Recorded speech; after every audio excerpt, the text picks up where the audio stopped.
नमस्कार दोस्तों, चलिए जानते हैं उत्तर प्रदेश की 50 फटाफट बड़ी खबरों को सिर्फ 10 मिनट में। लेकिन उससे पहले आप यह वीडियो किस जगह से देख रहे हैं, हमें कमेंट में। आगरा में एसएन मेडिकल कॉलेज के डॉक्टरों ने पहली बार नई तकनीक से हिप रिप्लेसमेंट सर्जरी की है। इस बार ऑपरेशन जांघ के सामने वाले हिस्से से किया गया, जिससे मरीज को ज्यादा दर्द नहीं हुआ। डॉक्टरों के मुताबिक सबसे बड़ी बात यह रही कि मरीज सिर्फ 24 घंटे के अंदर अपने पैरों पर चलने लगा। अस्पताल में यह सुविधा पूरी तरह मुफ्त रखी गई ताकि गरीब मरीजों को भी आधुनिक इलाज मिल सके।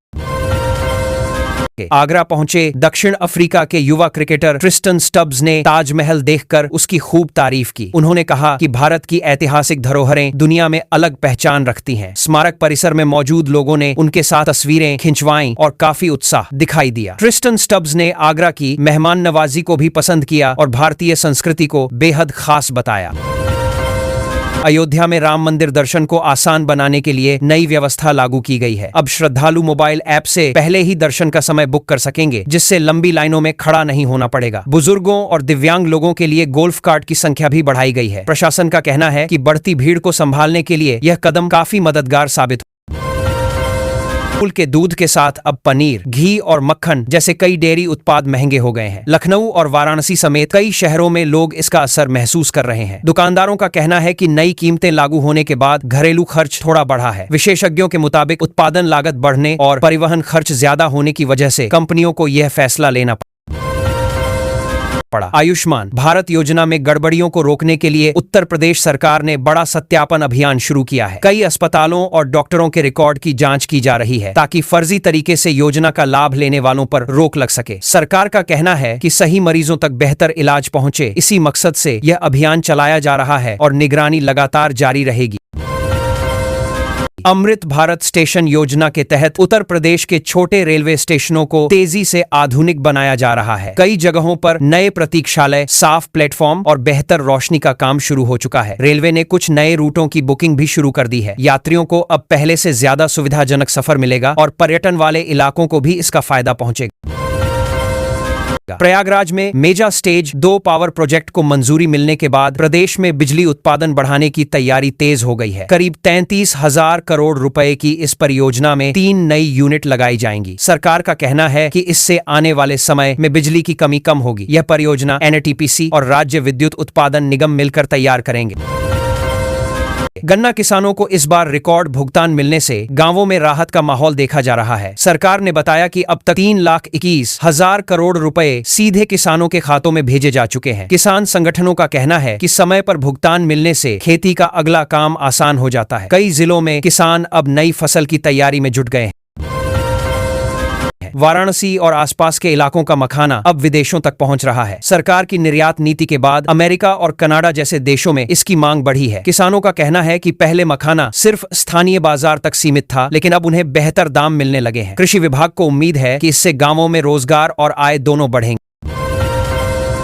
लखनऊ के सरकारी अस्पतालों में इलेक्ट्रॉनिक हेल्थ रिकॉर्ड सिस्टम शुरू किया जा रहा है। अब मरीजों की पूरी मेडिकल हिस्ट्री डिजिटल तरीके से सुरक्षित रहेगी। डॉक्टर किसी भी अस्पताल से रिकॉर्ड देखकर इलाज शुरू कर सकेंगे और बार बार पुराने टेस्ट कराने की जरूरत कम होगी। स्वास्थ्य विभाग का मानना है कि इससे इलाज की प्रक्रिया तेज होगी और मरीजों को काफी सुविधा मिलेगी।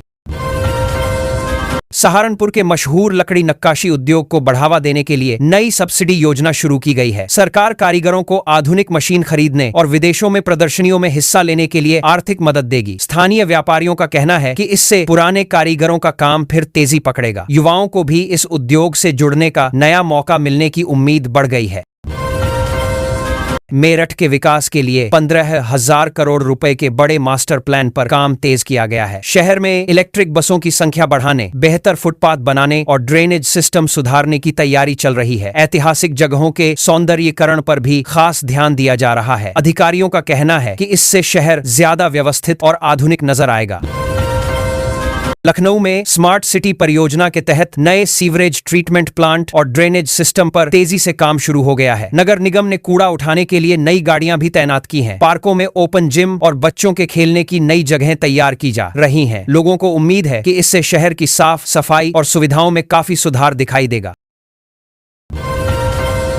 बरेली में आईटी हब बनाने की दिशा में सरकार ने जमीन आवंटन की प्रक्रिया पूरी कर ली है। कई बड़ी टेक कंपनियों ने यहां निवेश में रुचि दिखाई है। अधिकारियों का कहना है कि इससे स्थानीय युवाओं को नौकरी के लिए दूसरे शहरों में कम जाना पड़ेगा। आईटी पार्क बनने के बाद बरेली को प्रदेश के नए तकनीकी केंद्र के रूप में विकसित करने की तैयारी है। झांसी और बुंदेलखंड के ऐतिहासिक किलों का जीर्णोद्धार तेजी से किया जा रहा है। सरकार इन जगहों पर लाइट एंड साउंड शो और आधुनिक पर्यटक सुविधाएं शुरू करने की योजना बना रही है। पर्यटन विभाग का कहना है कि इससे देश भर से ज्यादा लोग यहां घूमने आएंगे। स्थानीय व्यापारियों को उम्मीद है कि पर्यटकों की संख्या बढ़ने से कारोबार में भी तेजी आएगी। गाजीपुर, चंदौली, हापुड़, संभल और शामली में नए आधुनिक स्पोर्ट्स स्टेडियम बनाने की तैयारी शुरू हो चुकी है। सरकार का कहना है कि छोटे जिलों के खिलाड़ियों को अब बड़े शहरों पर निर्भर नहीं रहना पड़ेगा। इन स्टेडियमों में अंतर्राष्ट्रीय स्तर की सुविधाएं दी जाएंगी। खेल प्रशिक्षकों को उम्मीद है कि इससे गांव और कस्बों से नए खिलाड़ी निकलकर राष्ट्रीय स्तर तक पहुंच सकेंगे। गाजियाबाद के व्यस्त चौराहों पर अब एआई आधारित कैमरों से ट्रैफिक कंट्रोल किया जाएगा। ये कैमरे नियम तोड़ने वालों की पहचान करने के साथ ट्रैफिक के हिसाब से सिग्नल का समय भी बदल सकेंगे। पुलिस अधिकारियों का कहना है कि इससे जाम कम होगा और लोगों का समय बचेगा। शहर के कई प्रमुख इलाकों में इस नई तकनीक का इस्तेमाल शुरू भी कर दिया गया है। वाराणसी में सांसद प्रिया सरोज की एआई से बनाई गई फर्जी तस्वीर वायरल करने के मामले में पुलिस ने सख्त कार्रवाई की है। जांच के बाद 2 लोगों पर मुकदमा दर्ज किया गया है। पुलिस का कहना है कि सोशल मीडिया पर किसी की छवि खराब करने वालों को बख्शा नहीं जाएगा। साइबर टीम अब ऐसे मामलों पर लगातार नजर रख रही है ताकि गलत जानकारी तेजी से न फैले।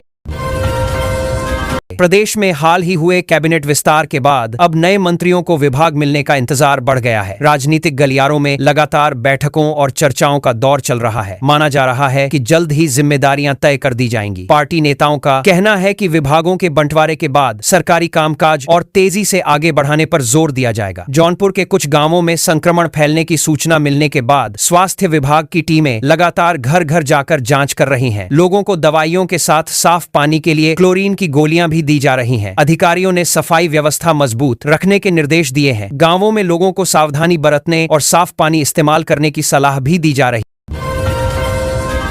भदोही के पूर्व विधायक विजय मिश्रा और उनके परिवार को संपत्ति विवाद के पुराने मामले में कोर्ट ने दोषी माना है। अब इस केस में सजा सुनाए जाने का इंतजार किया जा रहा है। इलाके में इस फैसले को लेकर काफी चर्चा हो रही है। कानूनी जानकारों का कहना है कि इस मामले ने राजनीतिक हलकों में भी हलचल बढ़ा दी है। मुजफ्फरनगर पुलिस ने अपहरण के आरोपी को मुठभेड़ के बाद गिरफ्तार करने का दावा किया है। पुलिस के अनुसार आरोपी एक नाबालिग लड़की को बहला फुसला कर ले गया था। घेराबंदी के दौरान उसने पुलिस पर फायरिंग की। ऐसे है जिसके बाद जवाबी कार्रवाई की गई। लड़की को सुरक्षित बरामद कर लिया गया है और आरोपी का इलाज अस्पताल में चल रहा है।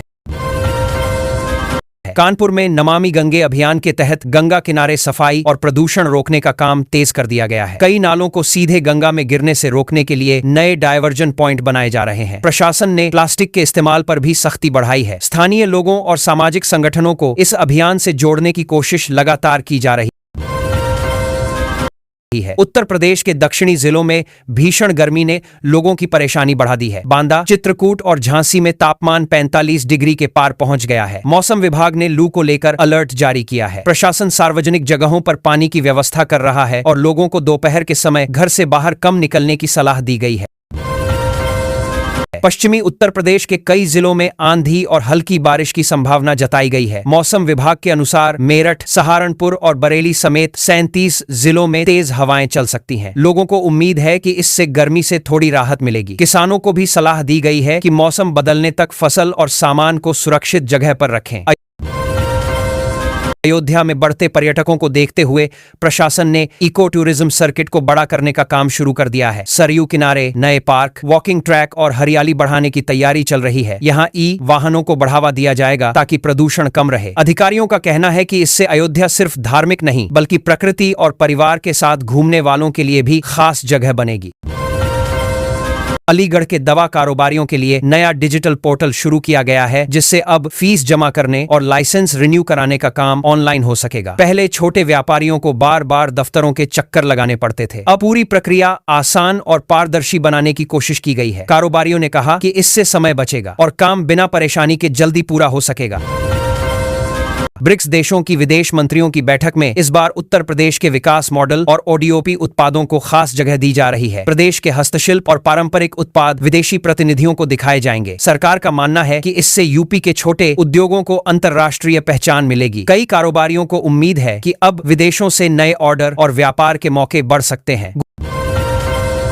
गोरखपुर में आज अंतर्राष्ट्रीय क्रिकेट स्टेडियम का शिलान्यास होने जा रहा है। यह स्टेडियम करीब 30,000 दर्शकों की क्षमता वाला होगा और इसमें आधुनिक खेल सुविधाएं मिलेंगी। सरकार का कहना है कि इससे पूर्वांचल के युवाओं को बड़े स्तर पर खेल दिए प्रशिक्षण और अवसर मिलेंगे। स्थानीय लोगों को उम्मीद है कि आने वाले समय में यहां बड़े टूर्नामेंट और आईपीएल जैसे मैच भी आयोजित हो सकते हैं। जेएसडब्ल्यू स्टील ने उत्तर प्रदेश की कई बड़ी निर्माण परियोजनाओं के लिए स्टील सप्लाई की जिम्मेदारी हासिल की है। कंपनी का स्टील नए पुलों और एक्सप्रेसवे में इस्तेमाल किया जाएगा। अधिकारियों के मुताबिक इससे निर्माण की गुणवत्ता और मजबूती बेहतर होगी। राज्य सरकार का मानना है कि तेज गति से चल रही इंफ्रास्ट्रक्चर परियोजनाओं को इससे बड़ा सहारा मिलेगा और काम समय पर पूरा करने में मदद होगी। एनसीसी कैडेट्स के लिए प्रदेश के अलग अलग जिलों में विशेष प्रशिक्षण शिविर शुरू हो गए हैं। इसमें युवाओं को अनुशासन, नेतृत्व क्षमता और आपदा प्रबंधन की ट्रेनिंग दी जा रही है। सेना के अधिकारी भी बच्चों को मार्गदर्शन दे रहे हैं। आपदा कैडेट्स काफी उत्साहित दिखे क्योंकि उन्हें सेना की कार्यशैली को करीब से समझने का मौका मिल रहा है और बेहतर प्रदर्शन करने वालों को सम्मान भी मिलेगा। लखनऊ में राज्य सरकार ने मेधावी छात्रों को मुफ्त टैबलेट और स्मार्टफोन देने के अगले चरण की शुरुआत कर दी है। इस बार करीब 40 लाख विद्यार्थियों तक डिजिटल डिवाइस पहुंचाने का लक्ष्य रखा गया है। ग्रामीण इलाकों के छात्रों को ऑनलाइन पढ़ाई में इससे काफी मदद मिलने की उम्मीद है। कई छात्र बोले कि अब प्रतियोगी परीक्षाओं की तैयारी और पढ़ाई पहले से ज्यादा आसान हो। प्रदेश सरकार ने पूर्वांचल और बुंदेलखंड एक्सप्रेसवे के किनारे नए औद्योगिक कॉरिडोर विकसित करने की प्रक्रिया तेज कर दी है। कई बड़ी कंपनियों ने यहां निवेश में रुचि दिखाई है। अधिकारियों का कहना है कि इससे स्थानीय युवाओं को अपने जिले के आसपास ही रोजगार मिलने के अवसर बढ़ेंगे। सरकार को उम्मीद है कि उद्योग बढ़ने से पलायन कम होगा और छोटे शहरों की अर्थव्यवस्था मजबूत बनेगी। उत्तर प्रदेश के सरकारी स्कूलों में चल रहे स्मार्ट क्लास प्रोजेक्ट की नई रिपोर्ट में छात्रों के सीखने के स्तर में सुधार देखा गया है। डिजिटल माध्यम से पढ़ाई करने वाले बच्चों का प्रदर्शन पहले से बेहतर बताया गया है। सरकार अब इस सुविधा को और ज्यादा स्कूलों तक पहुंचाने की तैयारी कर रही है। शिक्षकों को भी तकनीकी प्रशिक्षण दिया जा रहा है ताकि पढ़ाई और आसान बनाई जा सके। प्रदेश के अलग अलग जिलों में बन रहे 14 नए मेडिकल कॉलेजों के लिए सरकार ने बजट की अगली किश्त जारी कर दी है। स्वास्थ्य विभाग का कहना है कि इससे एमबीबीएस सीटें बढ़ेंगी और ग्रामीण इलाकों में इलाज की सुविधाएं मजबूत होंगी। सरकार एक जिला एक मेडिकल कॉलेज योजना को तेजी से आगे बढ़ा रही है ताकि लोगों को बड़े शहरों पर कम निर्भर रहना पड़े। बरेली के पुराने आयुर्वेदिक कॉलेज को आधुनिक सुविधाओं के साथ नए परिसर में शिफ्ट करने की मंजूरी मिल गई है। यहां आयुर्वेद अनुसंधान के लिए नई प्रयोगशालाएं बनाई जाएंगी। आयुष विभाग का कहना है कि पारंपरिक भारतीय चिकित्सा पद्धति को आधुनिक विज्ञान से जोड़ने की कोशिश की जा रही है। छात्रों और शोधकर्ताओं को इससे बेहतर पढ़ाई और रिसर्च का माहौल मिलने की उम्मीद है। कुशीनगर के एसबीएम पीजी कॉलेज में संस्कृत भाषा और भारतीय संस्कृति को लेकर विशेष गोष्ठी आयोजित की गई। विशेषज्ञों ने कहा कि संस्कृत सिर्फ भाषा नहीं बल्कि भारतीय ज्ञान परंपरा की मजबूत नींव है। कार्यक्रम में युवाओं को संस्कृत और आधुनिक तकनीक को साथ जोड़ने के लिए प्रेरित किया गया। शिक्षकों का मानना है कि इससे नई पीढ़ी अपनी सांस्कृतिक जड़ों को बेहतर तरीके से समझ पाएगी। केंद्र सरकार द्वारा चीनी निर्यात पर रोक की अवधि बढ़ाने के फैसले से उत्तर प्रदेश के गन्ना किसानों को राहत मिलने की उम्मीद बढ़ी है। घरेलू बाजार में पर्याप्त स्टॉक रहने से मिलों पर भुगतान का दबाव कम होगा। राज्य सरकार ने भी गन्ना भुगतान को लेकर नई गाइडलाइंस जारी की हैं ताकि किसानों के खातों में पैसा समय पर पहुंच सके और बकाया की समस्या कम हो। लखनऊ के कैंसर संस्थान को आधुनिक सुविधाओं से लैस करने की तैयारी तेज हो गई है। नई मशीनों और रोबोटिक सर्जरी तकनीक को मंजूरी मिल चुकी है। डॉक्टरों का कहना है कि इससे मरीजों को दिल्ली या मुंबई जाने की जरूरत कम पड़ेगी। आधुनिक रेडिएशन थेरेपी और इलाज की नई सुविधाओं के कारण प्रदेश के मरीजों को अपने ही राज्य में बेहतर उपचार मिलने की उम्मीद बढ़ गई है। रानी लक्ष्मीबाई योजना के तहत मेधावी छात्राओं के लिए मुफ्त स्कूटी वितरण का पोर्टल फिर से खोल दिया गया है। करीब 45,000 छात्राओं को इसका लाभ मिलेगा। सरकार का कहना है कि पूरी चयन प्रक्रिया मेरिट के आधार पर होगी। ग्रामीण इलाकों की लड़कियों के लिए कॉलेज आना जाना आसान होगा और परिवारों में भी बेटियों की पढ़ाई को लेकर भरोसा बढ़ने की उम्मीद है।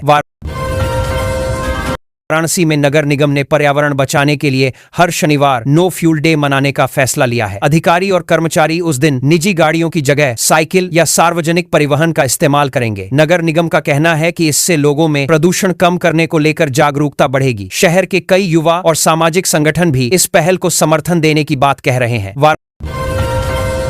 वाराणसी के घाटों पर आज शाम खास सांस्कृतिक कार्यक्रम नृत्यांजलि का आयोजन किया जा रहा है। इसमें प्रसिद्ध कलाकार भारतीय शास्त्रीय नृत्य प्रस्तुत करेंगे। पर्यटन विभाग का कहना है कि ऐसे कार्यक्रमों से काशी की सांस्कृतिक पहचान दुनिया तक पहुंच रही है। बड़ी संख्या में पर्यटक यहां पहुंच रहे हैं, जिससे स्थानीय कलाकारों और छोटे व्यापारियों को भी अच्छा फायदा मिलने की उम्मीद जताई जा रही है। वाराणसी में प्रतियोगी परीक्षाओं में पारदर्शिता लाने के लिए एसटीएफ और पुलिस ने जांच अभियान तेज कर दिया है। पुराने नेटवर्क की नई कड़ियों को जोड़कर पूरी व्यवस्था पर नजर